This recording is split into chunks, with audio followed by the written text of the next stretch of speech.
বৈষম্য বিরোধী ছাত্র আন্দোলন থেকে সরকার পতনের ডাক।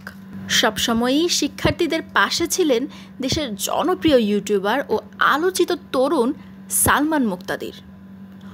৯ আগস্ট তার ছিল জন্মদিন।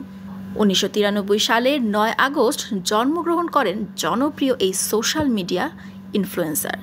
সাম্প্রতিক সময়ে শিক্ষার্থীদের আন্দোলনে একাত্মতা ঘোষণা করেছিলেন সবিজ অঙ্গনের অনেকেই। এমনকি রাজপথে নেমে শিক্ষার্থী হত্যা এবং সহিংসতার বিরুদ্ধে রুখে দাঁড়িয়েছেন তারা। এই আন্দোলনে আরও যুক্ত ছিলেন বেশ কয়েকজন কন্টেন্ট ক্রিয়েটর ও মডেল।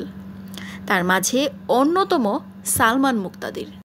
শুধু সামাজিক যোগাযোগ মাধ্যমেই পোস্ট দিয়ে ক্ষান্ত হননি, নেমেছেন রাজপথের আন্দোলনেও।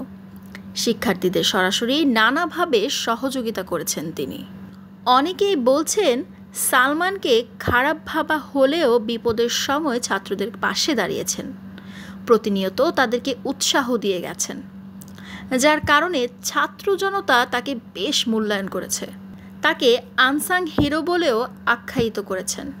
৫ আগস্ট সামাজিক যোগাযোগ মাধ্যমে সালমান মুক্তাদির লিখেছিলেন, মহান আল্লাহ এই জেনজেড প্রজন্ম দ্বারা আমাদের সবাইকে পৃথিবীর ভয়ঙ্কর ও অমানবিক স্বৈরশাসকের হাত থেকে রক্ষা করেছেন। তারা আমাদের জন্য যা করেছে তা বিশ্ব ও অন্যান্য দেশ করতে পারেনি। তিনি আরও লিখেছিলেন, নিঃস্বার্থভাবে আত্মত্যাগকারী এই প্রজন্মের কাছে আমরা সবাই ঋণী। আল্লাহ তাদের ওপর অপার রহমত ও আশীর্বাদ বর্ষণ করুক।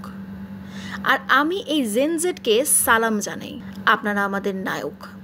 পুরো আন্দোলনের সময় থেকেই সালমান মুক্তাদিরের কাজের ভূয়সী প্রশংসা করেছেন তার অনুসারীরা।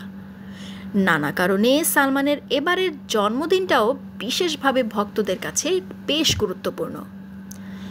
বিশেষ এই দিনটি উপলক্ষে এই আন্দোলনের সময়ে সালমানের বিভিন্ন সেবামূলক কাজের ছবি দিয়ে ভিডিও বানিয়ে তাকে জন্মদিনের শুভেচ্ছা জানিয়েছিলেন প্রান্ত নামের একজন ভক্ত।